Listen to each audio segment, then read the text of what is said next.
আরাফার দিন যদি কোনো মানুষ সিয়াম পালন করে, আপনার সামনের 1 বছরের গুনাহ, পেছনের 1 বছরের গুনাহ মাফ করা হয়। সুবহানাল্লাহ। আর একটু জোরে জোরে বলি সুবহানাল্লাহ।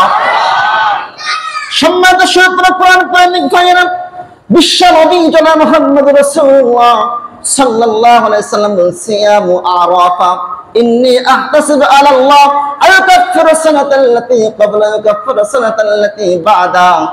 সহিহ মুসলিম শরীফের হাদিস 1162 নম্বর হাদিস।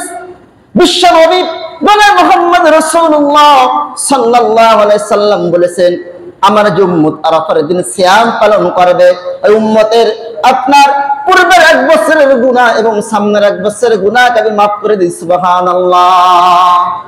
বিশ্বনবী কি বলছেন যে পূর্বের 1 বছরের গুনাহ আর সামনের 1 বছরের গুনাহ কি করে দেন? মাফ করে দেন। মানে ভবিষ্যৎ আর অতীতের গুনাহ আল্লাহ তাআলা ক্ষমা করে দেন। সুবহানাল্লাহ। ভবিষ্যতের গুনাহ কিভাবে ক্ষমা করেন বলতে পারেন? সিয়াম পালন করেছি, এটা কি করব? গুনার কাজ করব। কি করব? আল্লাহ তো মাফ করে দিয়েছে, গুনার কাজ করব। যে ব্যক্তি সিয়াম কবুল হবে, যে ব্যক্তির রোজা কবুল হবে, ওই ব্যক্তির দ্বারা আল্লাহ তাআলা গুনার কাজ করাবে না। কিভাবে করাবে না? আপনার মন বসিতে আল্লাহ তাআলা চেঞ্জ করে দেবে। কি করে দেবে? চেঞ্জ করে দেবে, পরিবর্তন করে দেবে। যে আমি 5 ওয়াক্ত যখন সিয়াম পালন করবেন, সবাই তো সিয়াম পালন করতে পারবে না। সবাই পারবে? পারবে না। যে আমি সিয়াম পালন করছি, 5 ওয়াক্ত নামাজ পড়ছি, আমার দ্বারা এই গুনাহ কাজটা করব?